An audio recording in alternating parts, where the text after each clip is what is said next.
There's fear sometimes, and I push through it. I believe that faith and fear is on the same scale. It's the lot like a polarity. So it's the same thing, and you can't see either one of them. So it's whichever one you feed the most.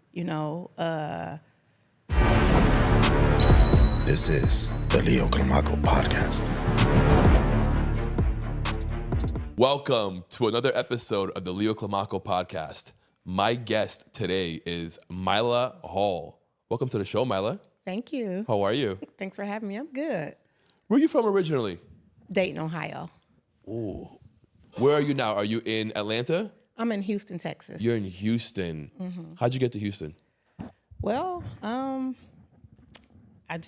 I decide something, it just come in my head and I say, that's where I'm going. So I visit Houston. I wanted to move.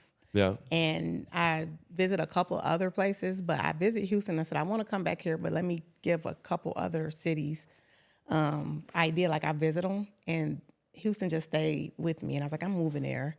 And I just did it, but I made up my mind and did it. But yeah. I know what you mean. I feel like sometimes we just need to get up and go.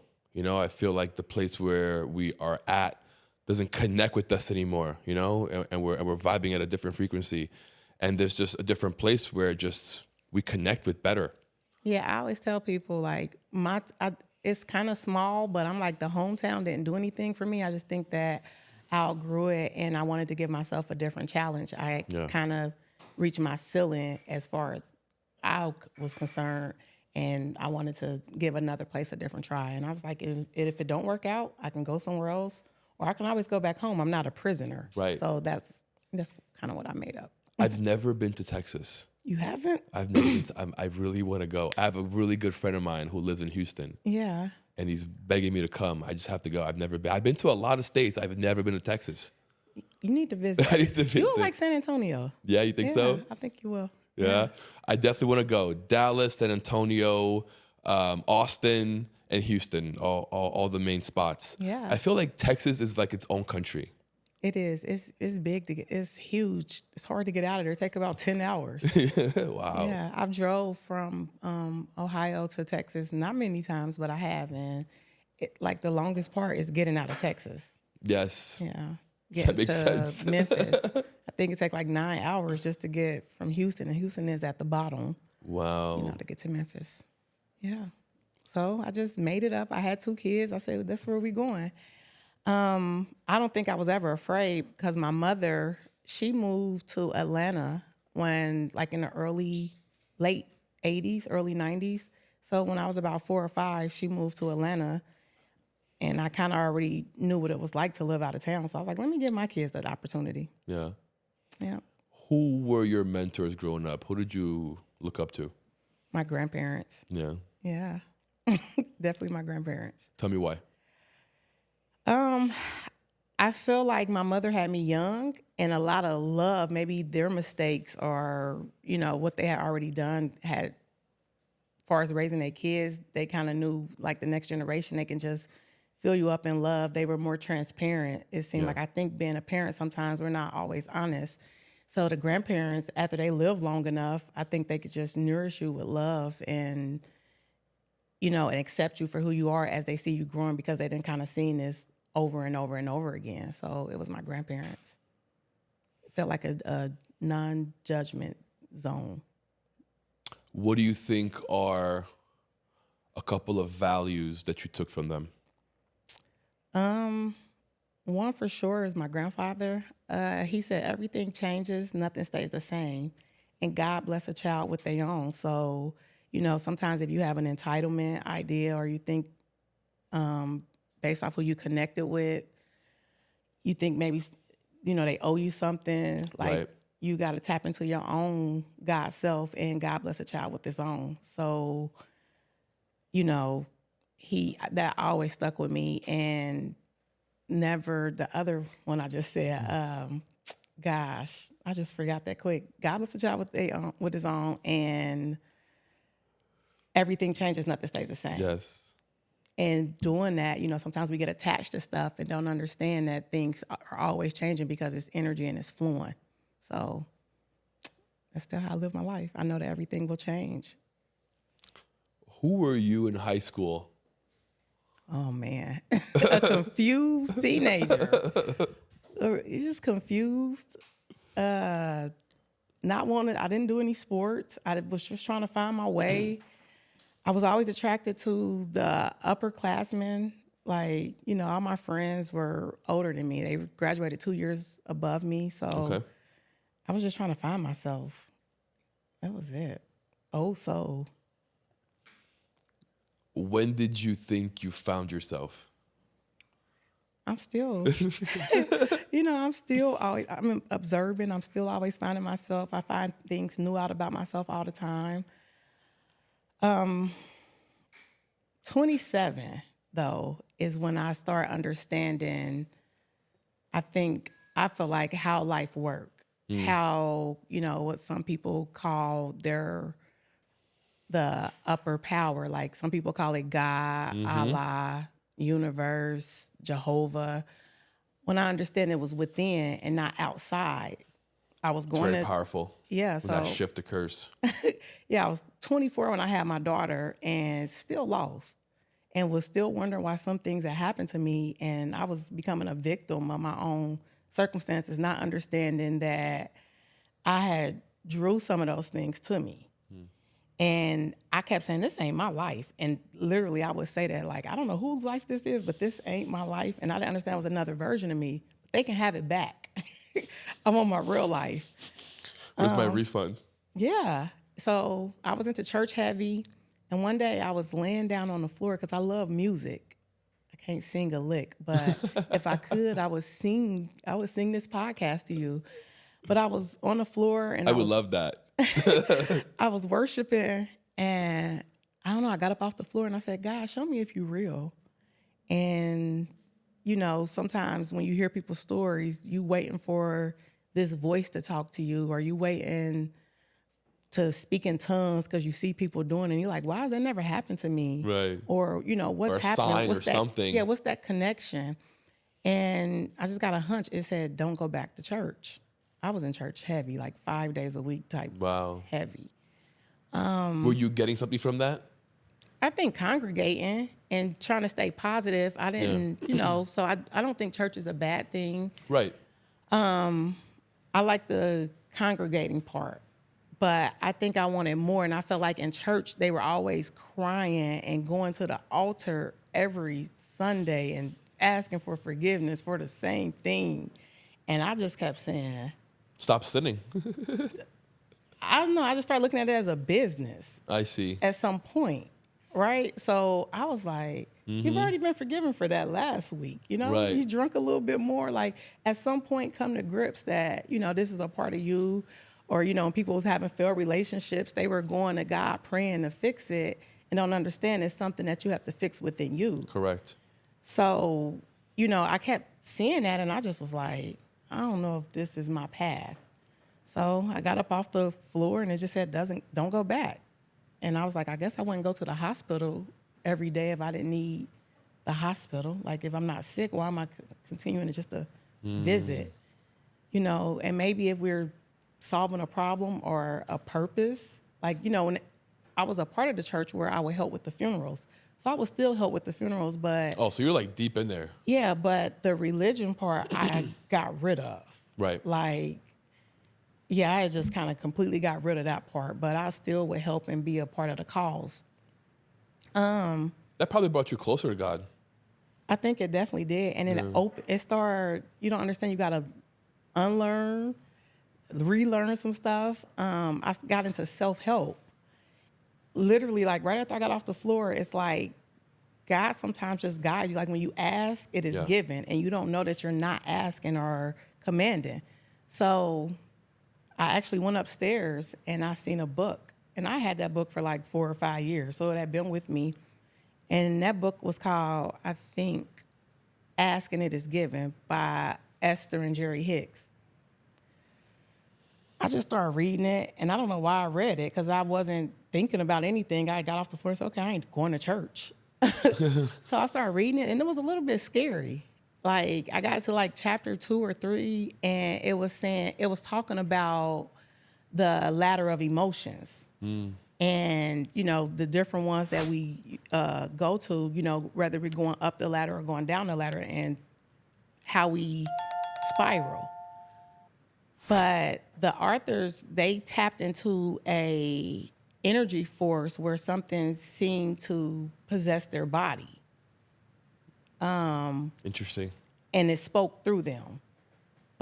So at first I just closed the book like, what I'm reading, is this demonic? Right after you said I'm done going to church. Yeah. And but I had a lot of questions, like, what is these stories, this and that. I knew it was something higher, but I had a lot of questions, and I stopped believing the way that I was once believing, that, it was outside of me, that something was going to come and save me and be a victim of, and Right. pray like, God, if I'm worthy, or I'm not as big as a worm, and stop praying like prayers of begging. I got out of that, and I had a lot of questions. So some of the questions did raise eyebrows to some people, because I'm like, I think my God self is telling me to ask this question, and why? How does this live in me and I can't ask this question? Like, some things were forbidden. People be like, just don't ask. I don't know. That's just the way that God made it. And I'm like, nah, but my God self is telling me to question this. I'm able to question this. I'm really curious to know what you asked. And listen, man, I had asked a lot of questions. Even one of the preachers, I had to, as we talking through this interview, I had to remember one of the preachers, and one of the questions I asked, she didn't like it. I guess I was challenging. And some of the church members, she was like, oh, she's not peculiar. Probably stay away from her.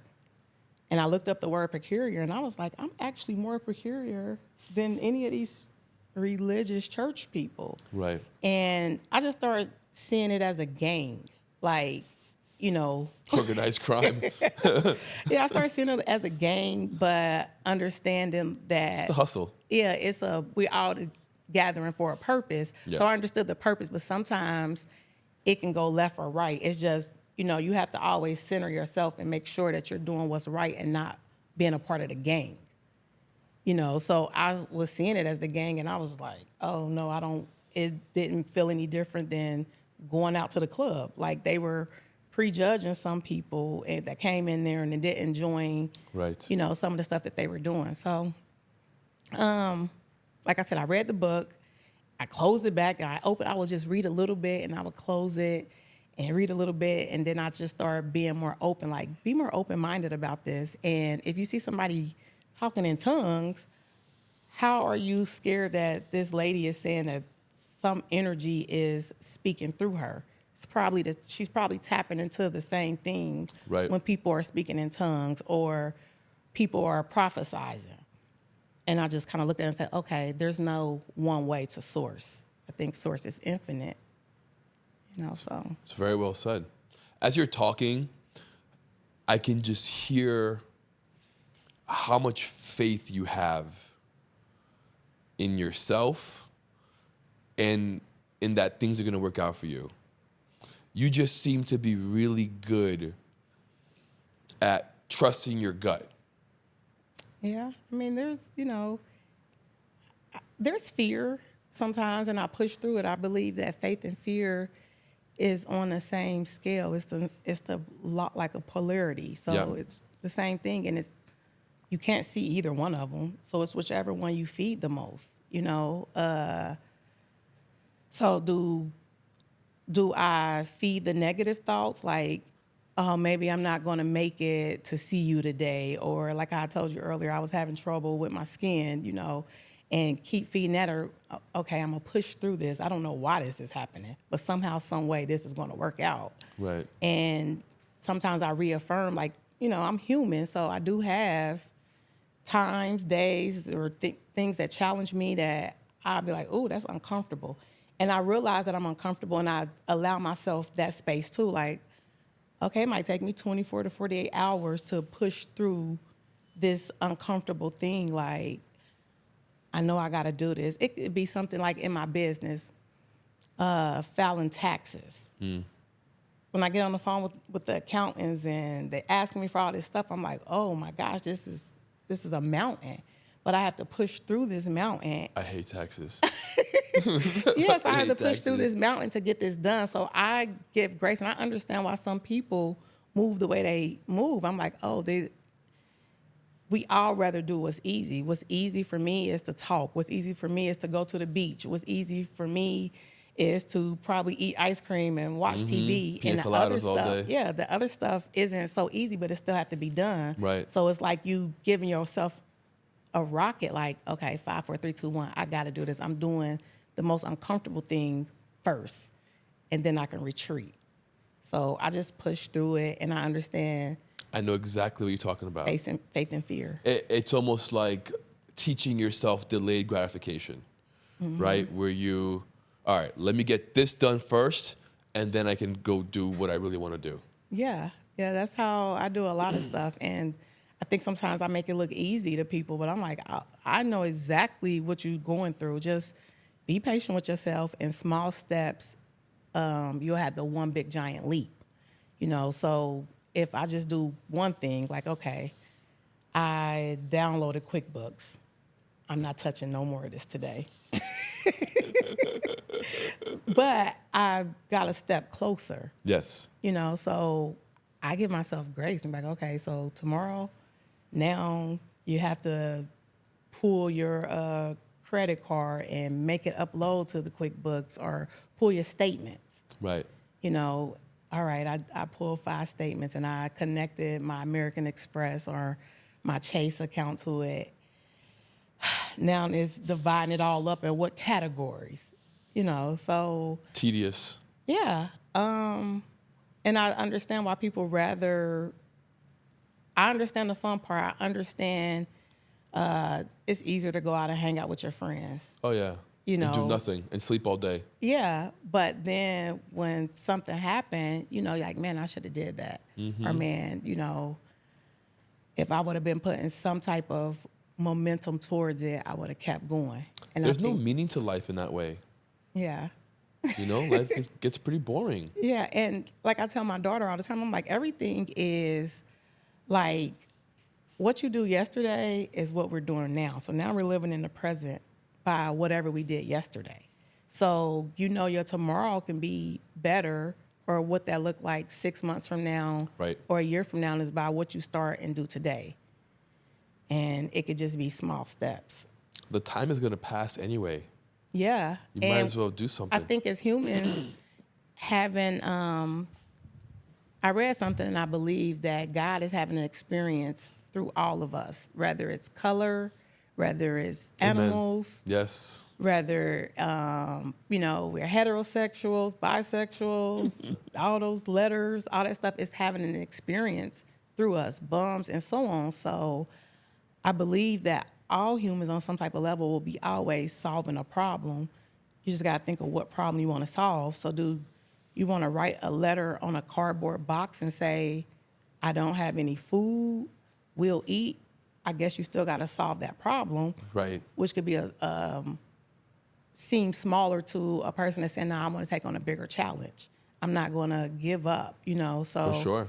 But the whole time I think we're having this experience in this journey on earth, we're always going to be solving problems. Choose your hard. Yeah, rather is let me feed my dog today, or my dog is itching today. Like, we're just always going to be solving problems. You get people that become millionaires and then say, man, I didn't experience love. And it's an experience. Like, let me go over here and see how I can get this experience and solve this problem so that I can say I did that too. There's this reel that I saw. It's of a mom, and she's drinking, and her son asks her, Mom, why are you drinking? And she goes, because I have 4 children, and there's always a fucking problem.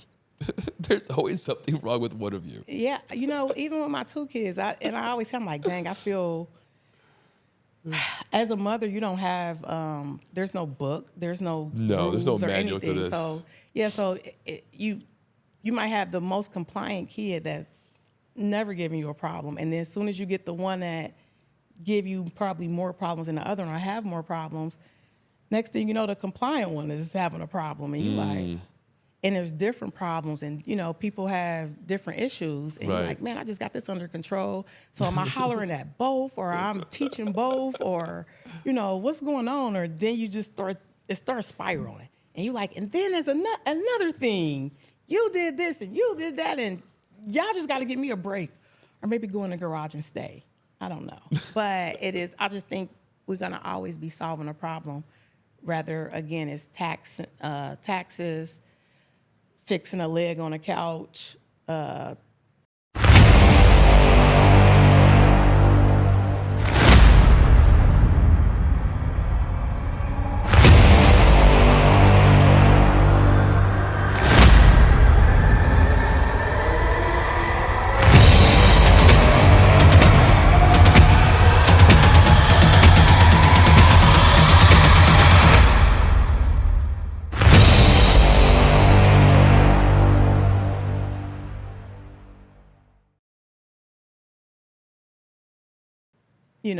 Fixing your internet server.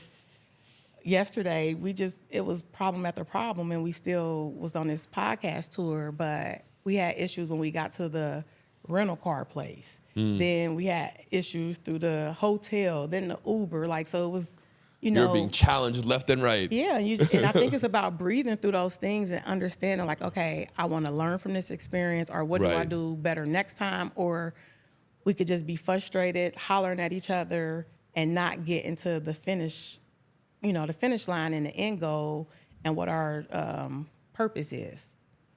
Other than that, how's Miami treating you? It's good. Yeah. It's always a good time for me when I come to Miami. Miami was one of my first places I went when I was grown.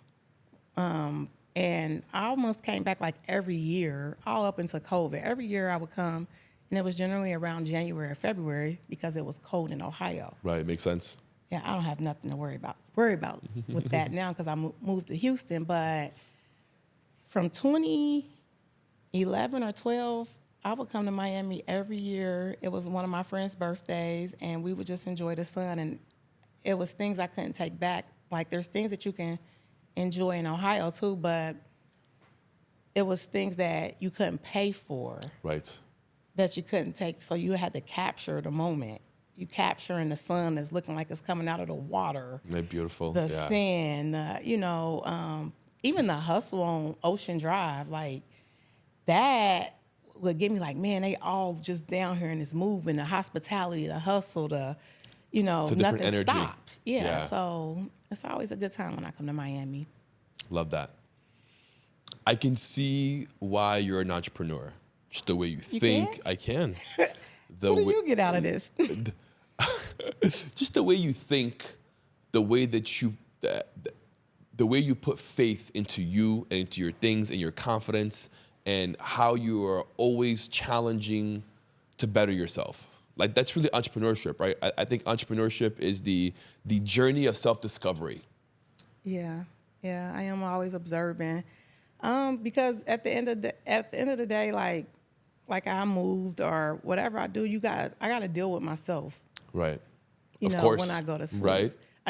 We have to love take ourselves. myself with me wherever I go. Exactly. So Can't leave yourself behind. yeah, so am I being more loving to myself in situations, and how much of God energy am I willing to exert to experience some of the things I want to experience? Like, we all don't want to experience the same thing. No. That's the beauty of it. Yeah, and some of us, we share spaces and like, okay, I want to experience that. And even my partnerships right now, we got spaces that we want to experience, and then we got like, nah, just leave me behind. I'm gonna chill out today, and vice versa. So I just believe in observing and being true to yourself, and the people 100%. around you. If you can't be true to yourself, then you got nothing. Yeah. You live in a lie. But I think sometimes people don't even know that they're not being true to themselves. Don't know like the feelings that they're feeling. Like, sometimes when you get angry, when I look back at things now, I'm like, what am I want to search that feeling a little more. I want to unpack that. What am I really angry of? Am I angry I'm a hurt, or am I angry that I feel like I'm left? Am I angry that I feel abandoned? Like, it be more underlying stuff that we don't even sit back and say, let's unpack this a little bit, you know? So I think that's the true thing about self-discovery is understanding, oh, yeah, I don't like when this happened because it makes me feel like this and, you know, da-da-da-da-da, whatever go behind it. And being able to forgive, like, okay, that's just how this make me feel. Maybe this person is going through this today, or they have other, you know, spaces that they're not even aware of. Talk to me about your business. When did you start it? So I got in business in 2014. Okay. And I started a healthcare business with 2 other partners. My grandfather had took sick, so I didn't know. What kind of healthcare business? Non-medical, home care. Got it. Yeah. So, So hold on. So you would hire out therapists that would go do services. hire out nurses, hire out home caregivers, like people Got that it. make people's meals and Got different it. stuff like that. So Got it. to go and help someone that might need that How'd you help. get into that? Well, I always Because of your worked, grandfather? no, I worked No. in nursing homes and hospitals. Okay. Then the grandfather took sick. Got it. And then I didn't want him to go into the places I had worked for. And I'm like, I got to do something about this. I didn't have a lot of money or anything. But I was like, how can I help him? He still owned his house. And, you know, I think that's what that's how life is. Like, if you ask yourself a better question instead of saying, I can't, I just Right. was like, how can I? And then doors open because ask and it is given. Back Exactly. to that book. So I said, how can I help him? And stuff just started flowing. 2 other young ladies wanted love to that. do some stuff. And I was like, well, I got my grandfather and he can be our first client. And we just felt our way up from there. Wow. In the home care business, it did really well. So then it dropped where I lost a lot of money, a lot of time, heartbroken. Why do you think it dropped? I shared it with someone, and I think we all had different energies towards it, and we didn't set an exit plan, and we sometimes had resentment and felt different ways. So I think all of our energies as one big consciousness was, you know, hurted possibly. But for me, could have been a money block, anything, you know, because like how we talked earlier, I think money is energy. So I think something was stagnant. I didn't know how to get around it, didn't know the right coach at the time, and I just felt stuck. So What would you have done differently if you go back to that situation? I think I would have been a better leader, communicated properly. I think I cared about feelings. Didn't want to step on toes. Yeah, didn't want to hurt feelings and didn't know how to properly communicate myself without it seeming like it was going to be a cat fight. You know, so I would have stepped up and been a better leader, put better systems in place, better trainings for our employees in place. That's important. Yeah, so like I said, I think we did really, really well. So when we had to dissolve for 8 to 10 months, I didn't have anything. I had savings and I had to live off credit. How long did that company live for? 2014 to what? Till 2021. Okay. Yeah, 2021 or 2020, probably 2022. Yep. So in 2022 is when I had to live off the credit for 8 to 10 months. And, you know, we was underneath a lawsuit. And I think I was just hurt by who was suing us. I couldn't see clear. I couldn't understand. Like, sometimes things don't happen to you. They're happening through you and for you so Right. that you can learn lessons. And I should Was have it been. a client or an employee that was suing you? It was an investor. An investor. Yeah, an investor had a love relationship with one of the partners. So to not take things personal now, when I look back at it, it didn't probably have anything to do with me. But I was a victim to it. You were collateral damage. Yeah. Wow. And just being a victim to it, I didn't ask better questions like, why is this happening? Or what could I do? I just kind of went Right. into victim mode. And we were always on the phone more so arguing instead of saying, okay, we need to shift. Whatever this is happening, but we need to shift. And I feel like I should have stepped up and been that leader. It's a good lesson. Yeah, so Probably expensive, but probably a very valuable lesson. yeah, very expensive. I bet. The money block, 8 to 10 months, and then I was like, let me rebuild it. I know everything. I've done everything. I went through all the scrutiny, and once I rebuilt the business, I started helping other people start the same type of business. And then another business opportunity was handed to me, and it was a brick and mortar. It's called a Sayoko Leaf and Vine Wine and Tea, and it was to help the gentrified community, and the community wanted me to become a part of it. Okay. So for me, Wait, go more into that for me, because I don't think I understood exactly what you meant by it. okay, the T-bar. Yeah. Break that down. Okay, so it's a new thing, and remember we said faith and fear you push through. Of course. So during COVID, I made up a business plan, and because I'm into herbal teas and herbs and stuff and all kind of cool stuff. So I made up a business plan because the world was slower. And being that it was slower, I was like, this will be cool. This will be something I think I would want to do that was totally out of healthcare. After I made the business plan, I just put it up underneath my chair. I didn't think no more about it.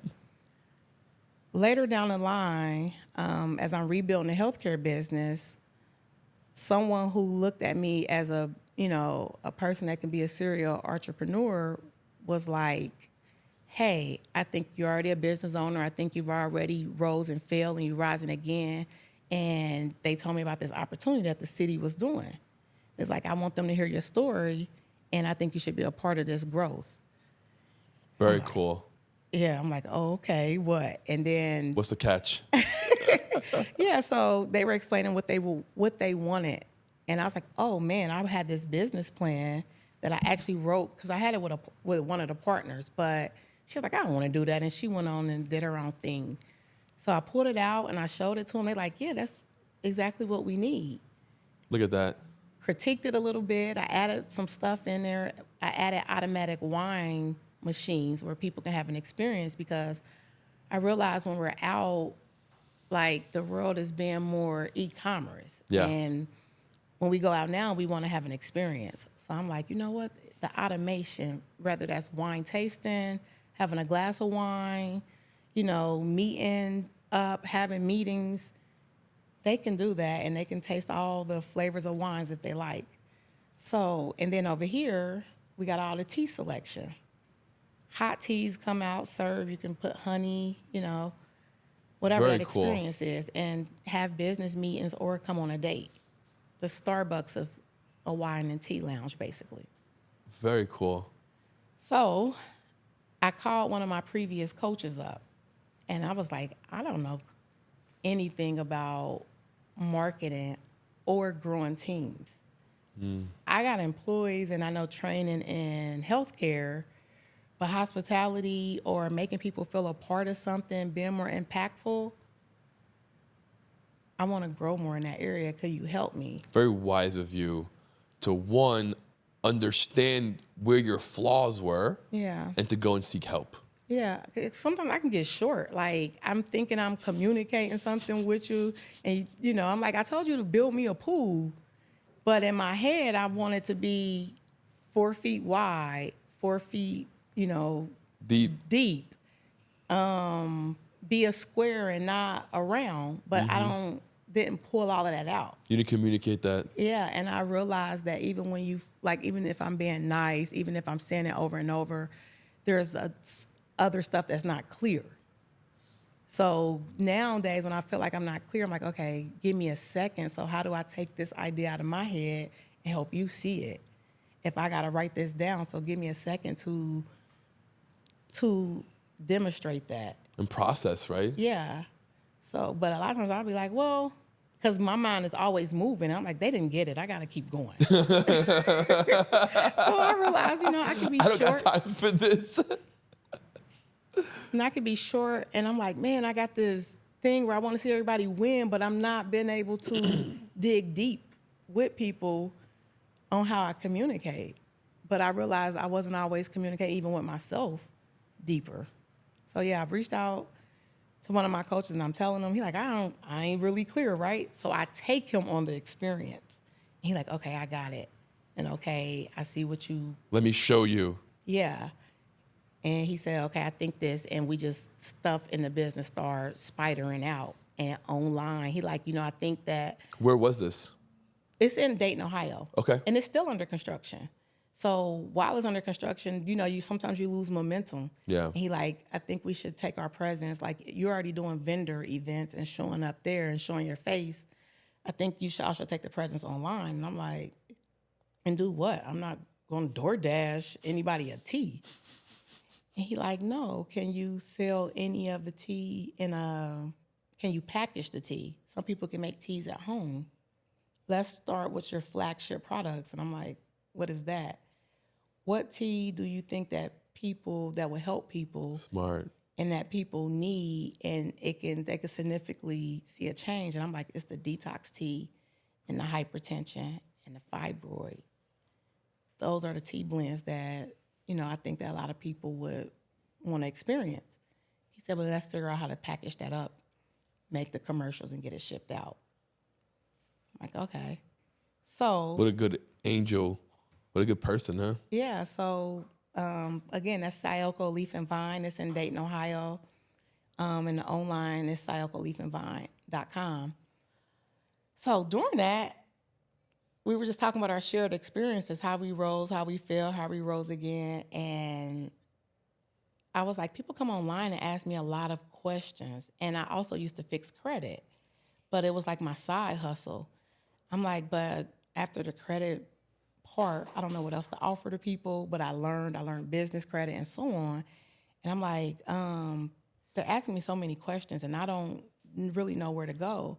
So we came up with the idea of how about share your story and all the failures, all the successes, and just who you truly are, and created a program we call it the Bulletproof Entrepreneur, create a program to help people navigate through that by if they have a hobby and they want to turn it into a business, do they have the correct funding? Do they have the correct structuring of their business?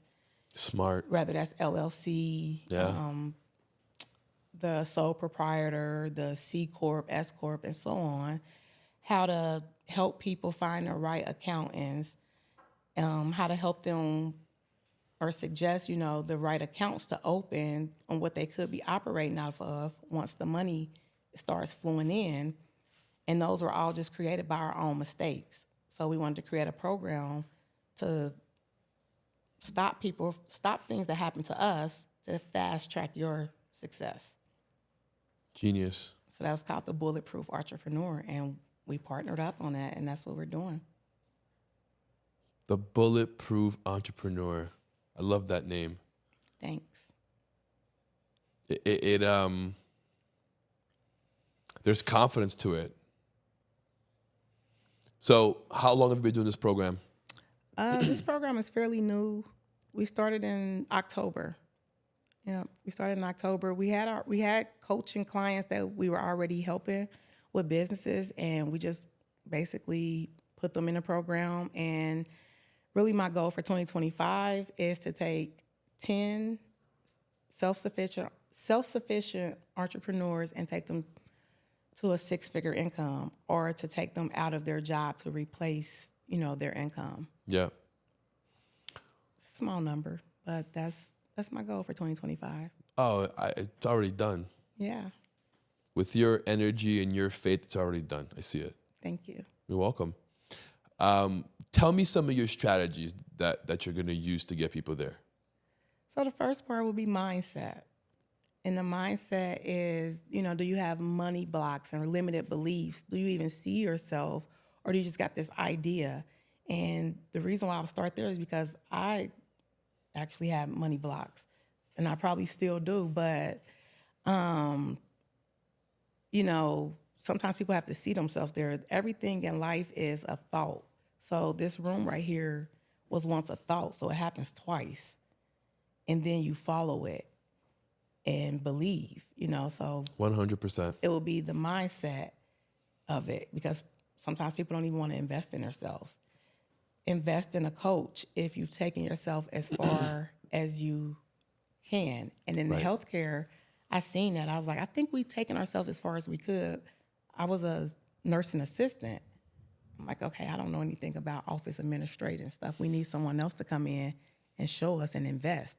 So understanding how to invest, understanding compound interest and investing in, That's so important. healthcare accounts, Roth IRAs,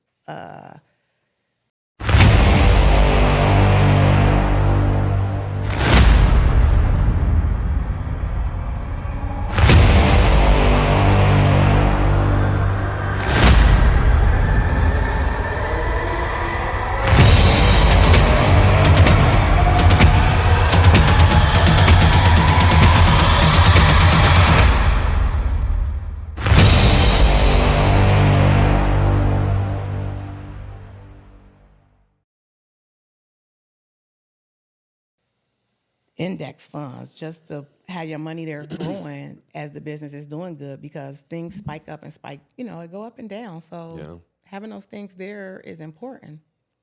So that would be one of our first things, is the mindset and the money blocks. And then after that, structuring a business, checking on their credit, seeing where they're at with credit. We're also offering where they can do the credit themselves. Be in our school community that we will drop in. We have a free school community where we come in and do coaching. We have many courses in there just to get people started. That's great. And of course, each person is different. So all of our assessments will be different based off of the level where you're at and how we do the assessment. You may just need a rebranding. You may be completely structured. You may already have a checking account, but do you have a high yield one? Do you need to open up some more accounts? So we have to assess those accounts, assess who you are basically in your business. That's such a great service that you're fulfilling, because I think there's so many people who really have the entrepreneur bug, but don't know how to navigate it, don't know what to do, don't know where to go, don't know which accounts to open, don't know how to work QuickBooks and do all these things. It sounds so scary if you never did it before. I mean, you could be making $200,000 or $300,000 with a very high level job, but the entrepreneur part is being responsible, and it's the leadership. Like, everybody else get paid sometimes before you. And are you ready to take on that responsibility when those times happen? Like, if the invoices get paid late, do you have an account that you can pull from to make sure that everybody paid, where you can stomach it and sit in it, and no one knows that you're sitting up there like, well, I'm glad everybody else is happy. I know mine is coming. Right. So just having a mindset for that, because some people, they're like, well, my kids, they're not willing to be uncomfortable. No, they'll panic. Yeah. And, it's uncertainty is there, and certainty comes, and you just are you willing to be uncomfortable through some things, not all the time, and just put systems in place.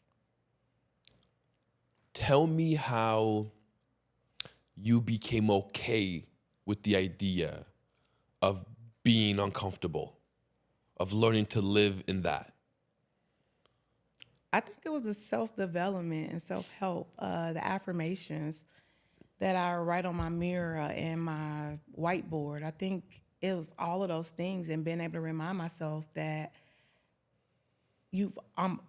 there's always uncomfortableness. There's uncomfortableness when I was giving birth. I didn't know what that felt like at first. That's definitely 100%. That's definitely the epitome of uncomfortable. You know what I mean? Yeah. I didn't know. So I didn't know what it felt like riding a bike and falling off a couple times, and then now I'm riding a bike. I didn't know what driving a car, and I actually,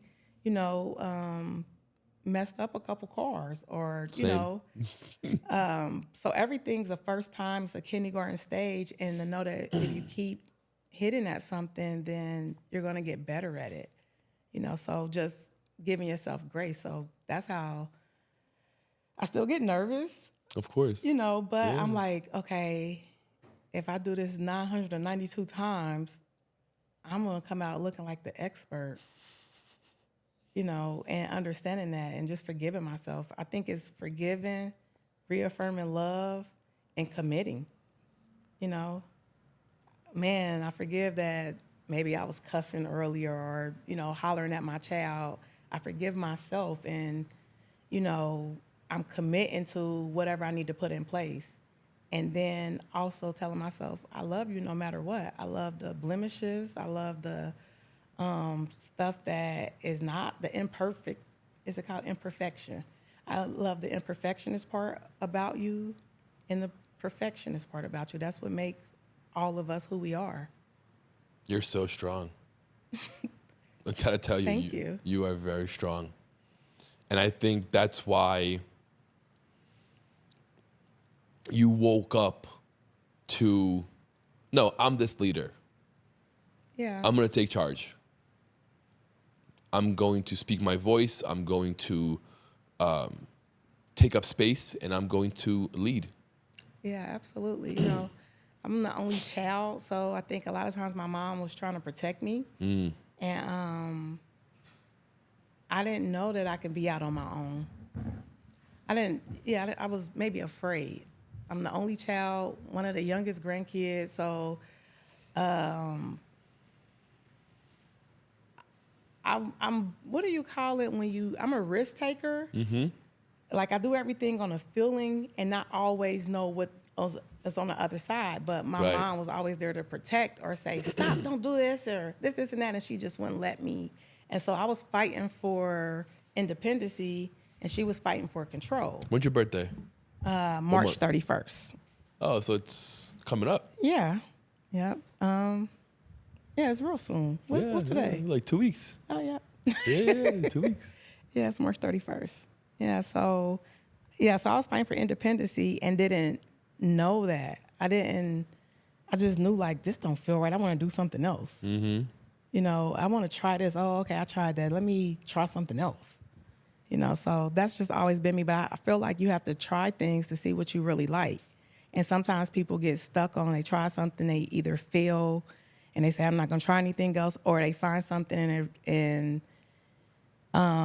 things might get outdated, like the video cassette versus Netflix, like the Blockbuster. And sometimes you get so stuck on that and being, what is that called? Like narrow-minded? Yeah. Yeah, and change it, so they come back to the grandfather. Everything changed, nothing stays the same. So even though it feel like pulling teeth, it's like, okay, let me give this a chance. Like, this is annoying me because this is that core. This is what I know how to do. This is how I've been doing it.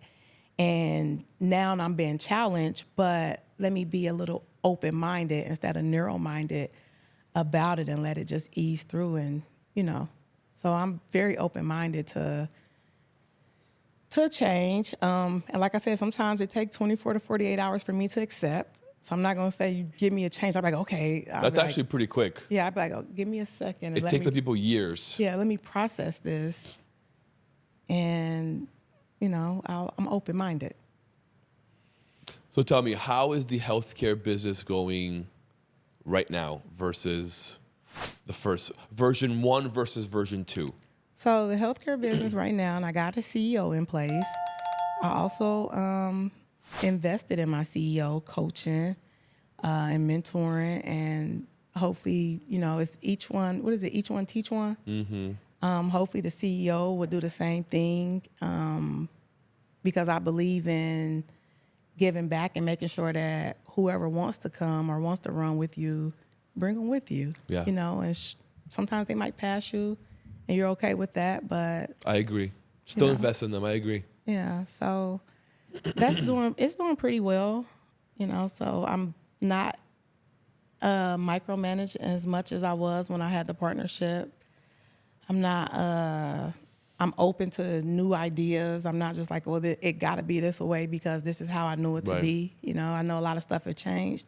Just since COVID, remote, co-working space, all that stuff is way more open to us than before. Like if I told somebody, like, hey, I'm going to put a camera in your mom's house and watch her, people are like, why am I paying you for that? But because COVID and the new wave and we start getting, having a better idea for that, we like, oh Right. yeah, and I can pay how much? And you just more optimistic to knowing that that could work too. Like, yeah, I don't need to send a caregiver into your house like based off of this assessment.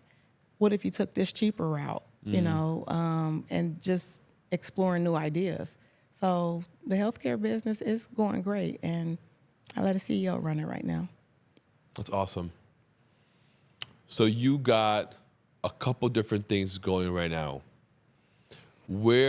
How do you split up your day? How are you investing energy into these different companies?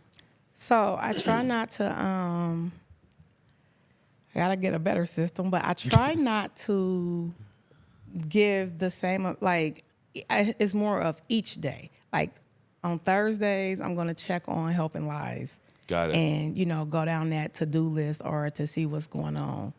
Monday, Wednesday, and Friday is gonna be right now, the Bulletproof Entrepreneur. I'm gonna do content on Sundays and then release out the content Monday, Wednesdays, and Fridays. Right. If I gotta do a class or a mentorship because I'm still learning the social media wave, so I'm gonna do it on those days or look back at that stuff. So I just look at it on a, and I do this 6 task thing. Like I write down, because I feel like time, I think a lot of people try to manage their time, and I think time can't be managed.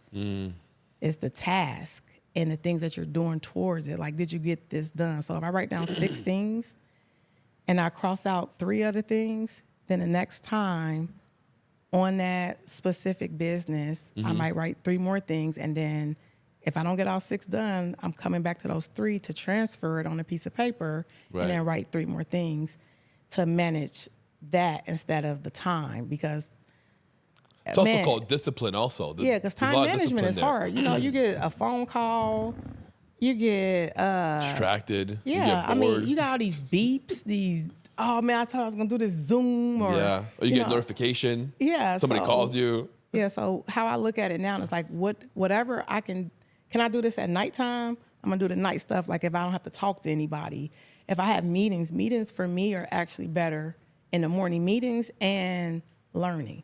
My brain can only, after 2 p.m., I'm on it, but I'm not regurgitating. Yeah, I know what you mean.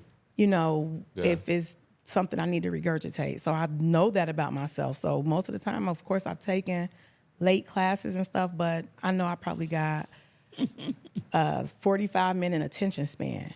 And I learned that at one point, I didn't finish, but I went to college and I learned that I had an instructor that every 45 minutes, he would let us get up and go get a soda or walk around. I think the class was about 3 hours, 2.5, 3 hours. And one day I asked him, I was like, why do we keep taking these breaks, these mini breaks? He said, because I know after 25 minutes, after talking, I know that you have started thinking about what the dog is doing, what your boyfriend is doing, why is that? Anything else. Yeah, the attention span can only focus for so long before it starts veering off. So I go let you guys walk around and come back so it can recenter. So I know that about myself. Regroup. Yeah. Where do you want to be the next 5 years? By 2030. I want to impact definitely thousands of lives, contribute back. A big thing, I just want to feel like when you say be, is it be as in living or be like in me, like You tell me. center? So I definitely want to be more in the mindset space and holding what is that called? The groupings where Masterminds. masterminds where Retreats. where it's tapping way into digging deeper, Workshops. doing the tapping, doing the meditations, like helping people, guide people through those things. Are you into psychedelics? A little. Yeah.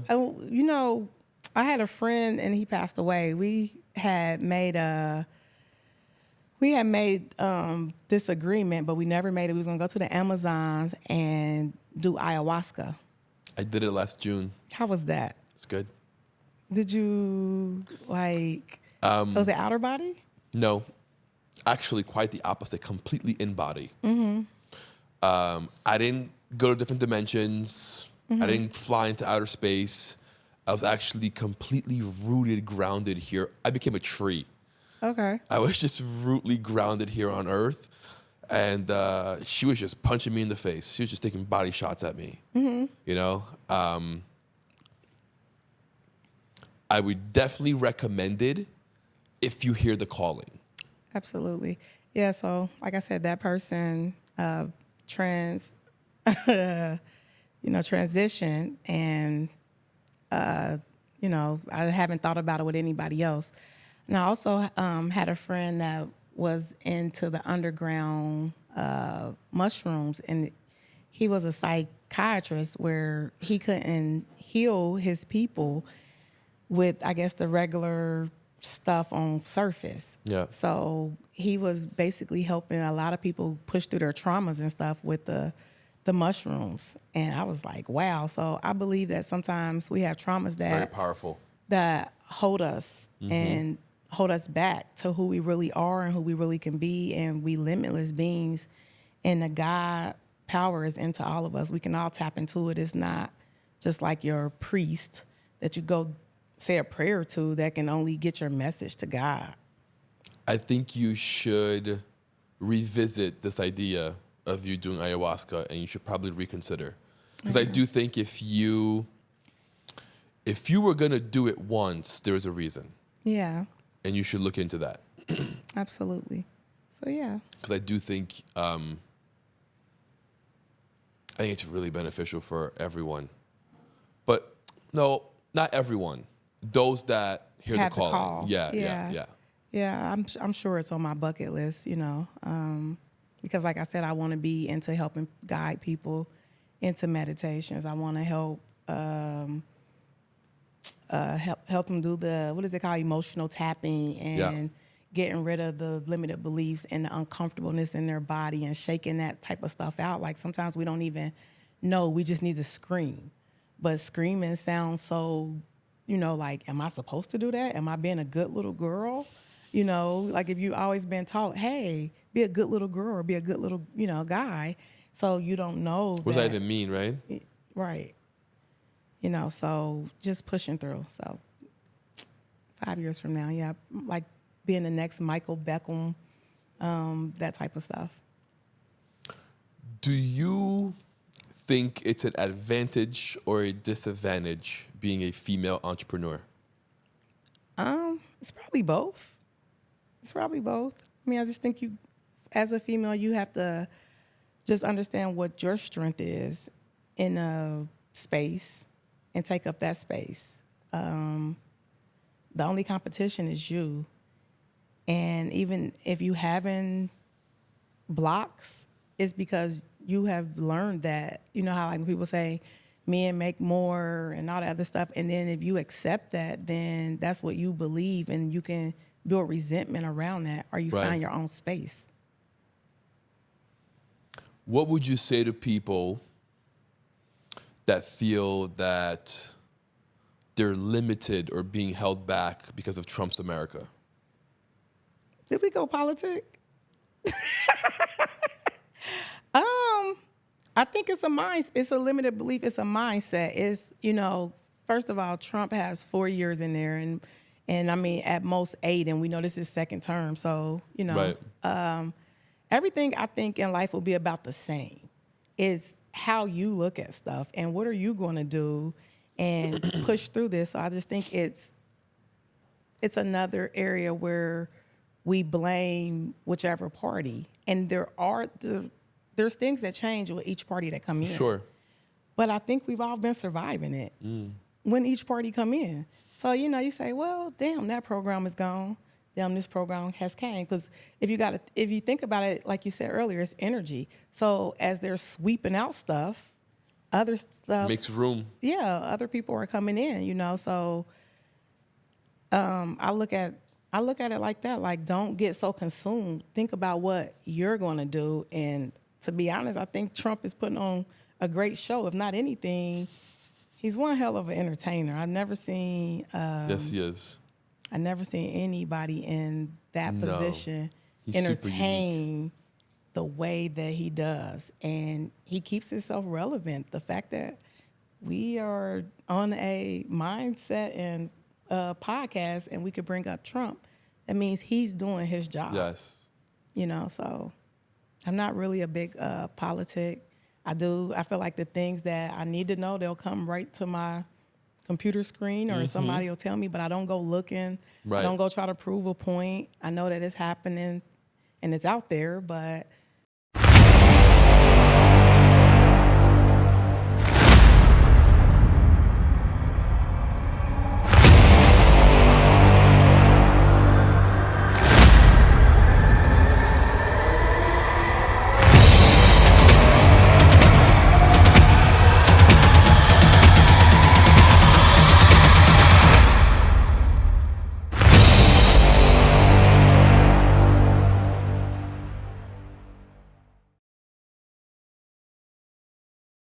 you know, how does it affect my day-to-day life? Really doesn't. Is it affecting my day-to-day life? I agree. Not at all. Yeah. And I think the more that people stay angry and stay within that energy, the less their life grows. Yeah, and it's all playing on your emotions. So based off of whatever he say, now you like mad or now you Or reacting or Yeah. protesting or Yeah. And I just think you need to find your gift and operate in it.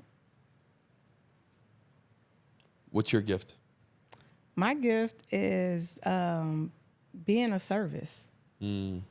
That's my love language too. So being of service and giving back, helping other people see see who they are and reaffirming, helping them understand that we all got this God force that we all can tap into, So, I wish my gift was singing and dancing, because, sometimes when people ask you that, you think of athletic stuff or, entertainment stuff. And you're like, Right. I don't have a gift. And that's what you really think. But, Right. it's not, some of our stuff isn't that. It's not always so. That's an incredible gift to be of service. Yeah, it's not always so much entertaining. And, you have to understand, like, oh, man, this is a gift. I'm being able, like, these people's life would be different if I wasn't here. Oh, yeah. Like, even me moving to Texas, the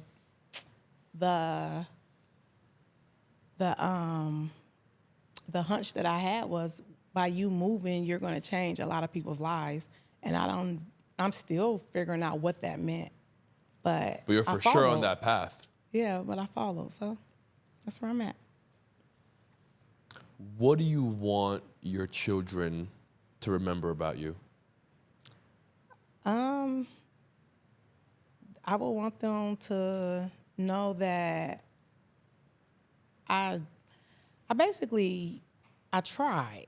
I didn't have a book, and I would want them to take on, like, because I feel like you take it's a saying that my coach say, take the meat and leave the bones. So take on the good stuff from me, and the stuff that I lacked in, give me mercy. Have a little grace with me, and I actually have those conversations with my kids, like, guys, I'm sorry I ain't the soccer mom. Guys, I'm sorry that, what society say, having a 2-parent home, I did want that, but obviously I didn't pick that for my destiny. So I'm sorry I wasn't able to give you that experience, but I hope that you can get from me and understand the route that I took and be able to capture that and apply that to your life. So I would want them to know that I always loved them.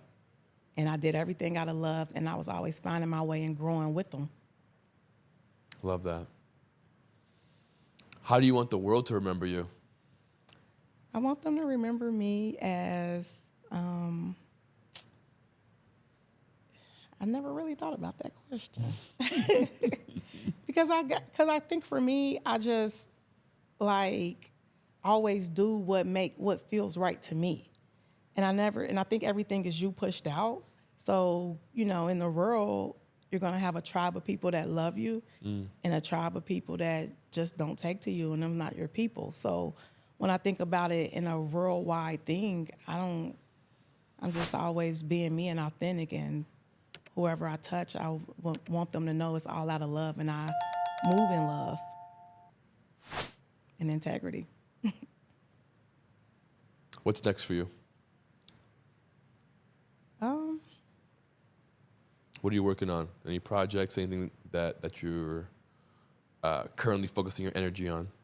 It's just right now in the Bulletproof Entrepreneur. Yep. And pouring everything I got in there. Eventually, I think I will. I think one of my experiences that I haven't got to experience is I think, so when I say true love, because I'm loving to myself, so I give myself the true love, is sharing that space with somebody. Are you and currently not being single? afraid. Yeah. I think sometimes I've been afraid, like, what if I'm not able to give this person this because of all, my projects, or because of all the things I have lined up. So What are you looking for in a partner? Emotional support. Put it out there. Put it out there. Just patience, because I think sometimes people see maybe all the good that you do and impact, and it can become intimidating, or it can be like, where do I fit in that person's life? So knowing that it's a messy side of me too. So being able to, just have being optimistic, like, oh, okay, well, she doesn't even know what the next street is. Man, she left her phone, oh man, she got a mismatched shoes. Like, I'm human. So, just being able to provide that emotional support and understanding and having grace. And, I feel like for me, I give back to that too. But sometimes I don't think at all times I was patient with people either, What do I you wasn't mean? allowing them space to grow. Like, Okay. I might have been somewhere and be like, how we were talking about the books, and I'll be like, you listening to that? Oh gosh, it's just, too much, and not allowing a person space and room to grow.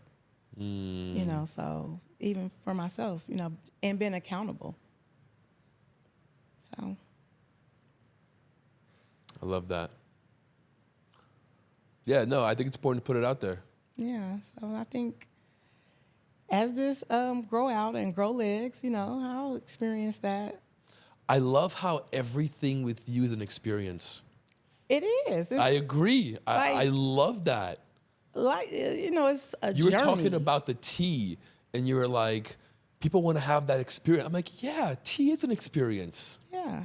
I love that. It's to the ayahuasca, everything is what it's like, because we all like different stuff. Some people want to Yeah. experience designer clothes. Some people want to experience exotic cars. Some people want to just go in and experience a music session. So, we all God's children, and it's operating through us having an experience. And we know that we're born to die. So while here on this journey, what experience do you feel fit for you? And affirm it and go for it. Call it, It's all toolage. It's not, I don't think it's as big as how, I think it's because we, capitalism, all the other stuff, like, people worry about, being poor, all this other cool stuff, but it's all just a tool. Like, okay, I need the money for the camera. I need the money for the microphone. Right. And now I need to see $1 million before I get a microphone, and you want to have a podcast experience. What do you think poor is? I think poor is, it's a self-concept that you have about yourself and how you see yourself. Very low self-concept. Sometimes jealousy is there, resentment. But mainly it's a low self-concept that you have about yourself, and it's hard for people to break out. So it's more so, it's not the money, it's the mentality. The mindset, yeah. Yeah. So, our bodies are temples. Sometimes we abuse them. Sometimes we tell ourselves negative words all day long. We don't understand that we're pouring into that, whether it's negative or positive. And when you can dream for free, why not dream the great things? Why are you dreaming of Nightmares. yeah, of all the stuff I can't do? I mean, but it's a dream, so why not dream of what you could do in the dream, in the journey? So that's why I look at the stuff as experiences, because it is like up until now, you know, me and my cousin, we talk about stuff that happened years ago, and I'm like, man, that seemed like 5 lifetimes ago. It's Know what so you mean. far. And when you think of it, like, now we only here for a short amount of time.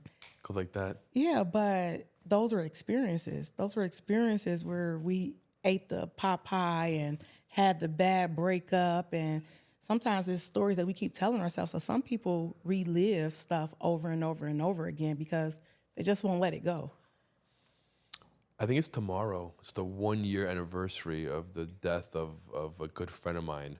His dad was 59 years old. Was on the sofa watching TV, had a heart attack, and that's it. Life's over.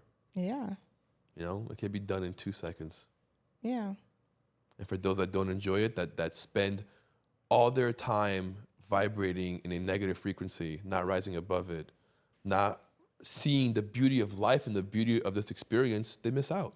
yeah. But, and you know, my heart go out to those type of people because 100%. it's the They're stuck. resource. You don't know that it's something else out there. And, you know, society has taught so many people from the lack form. Yeah. Even when I was talking about the religions and stuff, it's coming from, you know, it's good that you're teaching about the higher power, but you're not really teaching people what they could really do and tap into. Because again, is this I don't know if it's some type of ego stuff that I want for everybody control. to come to me. Yeah. So they don't even know how powerful they are. No, they don't. So they saying I'm destined for this life on a couch. I'm destined to be with a bad lover, instead of saying, you know, like, because when I look at life, friends and relationships are gifts you give yourself. And people see you, how you treat yourself. That's well said. Yeah. So you have a bad friendship, a bad relationship, you gave it to yourself. You can say, hey, these are my boundaries. This is, you know, I can't go that far. This is what I will accept and I'm not going to accept, or, you know, whatever. But however, you can get out of it. So when people say this person's just a bad friend, they've been like this for 20 years, I can't re-gift my mom, but a friend, you could be like, well, Yeah, you co-signed it. this isn't it. And why do you feel like you deserve it? So it's still an inside job. You know, like, why do I feel like I deserve a bad friend? Is there something, is it a part of me that, am I a bad friend? Or what part of me is saying I deserve this stuff that's happening instead of saying no more? You know, so I came up with that about 8 years ago. Like, you know what? I think friends are gifts you give yourself, because I can go out and meet somebody on Fort Lauderdale Beach, and if I talk to them and they're not saying stuff that's in alignment, why am I going to continue? You know? So that's kind of how I look at stuff. 2 things I think that you should do if it's not already in the works. Yeah. Writing a book and starting your own podcast. That's funny. That's what my partner, he's pushing me. It's the speaking for me. Sometimes I get a little shy. You're incredible. I didn't see that one bit. Yeah. We've been talking for 72 minutes. Oh, wow. How long Yeah. is this? As long as we want it to be. Yeah. Oh, thanks. But yeah, so writing a book is definitely in the makings. You have a lot of knowledge. Thank you. You got to pass that on, Absolutely. you know? And it could also be things that you give to your group and to your inner circle. Absolutely. Yeah, but podcasts also. Podcast. That's all I hear, podcast. Mm-hmm. And then I get so nervous. Yesterday, we were doing drops. And so every podcast I went to, I had to say, I am from the Leo's and I just kept stuttering. So, you know, and it go back to the thing I'm telling you earlier. Like, I know if I do this 992 times, Yeah. I'm going to be an expert at it. But that's pushing through that small little fear. And I don't think people even see that fear in me. And I'm like, man, I was scared as shit.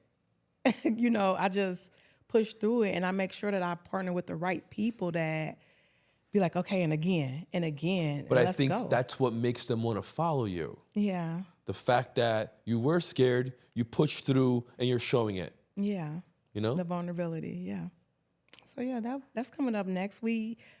For the Bulletproof Entrepreneur, we are creating a podcast for that. That should be coming out in May. Okay, cool. So I have talked about how to create my own podcast on just like mindsets and limited beliefs. So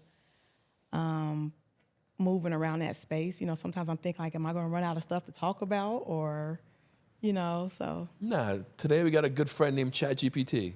I guess you're right. Yeah, that's the good assistant. Yeah, she will pump out enough content for the whole year for you. Absolutely. I just got to prompt it today. right. That is not a problem. There's plenty to talk about. Absolutely. And I think what you do is a little intertwined with what happens in the day-to-day in the world, right? So you could connect current events, you know, something breaking happens in the stock market or whatever, something like that, right? That could affect people that you're working with. You can go do a podcast on that. Yeah. You know? There's Absolutely. several things that you could do. Yeah, sometimes I overthink it, but I'm definitely thinking more of when I'm talking outside of the business part, you know, how to cultivate that. So, What do you mean? like how I just was saying, if I wanted to push it around, like Mindset. Yep. And I'm a serial like YouTuber. All day long, I'm gonna So listen am I. to some Bob Proctor, and it's all kind of up and coming people. I'm even looking at and I'm watching growing. I'm saying, man, I've been on YouTube since YouTube was showing World Star videos. You know, since it looked at the graphics and pixels look messed up, and I've watched so many people grow in that area. You know, so I know I need to be on there. What I would do, once again, our friend ChatGPT, I would go to her and I would write everything that you want to talk about within mindset and limited beliefs and coaching and value, and ask it to give you 20 different bullet point topics on what you could speak about, Okay, and go from there. I will. Thank you. You're welcome. Thanks.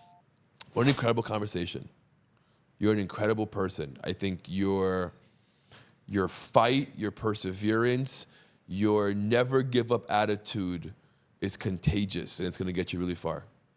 Thanks. You're welcome. I know it will. 100%. Thanks for having me. You're very welcome. Look at the camera, please. Let everyone know where they can find you, where they can tap into your Bulletproof course and everything else that you offer. Absolutely.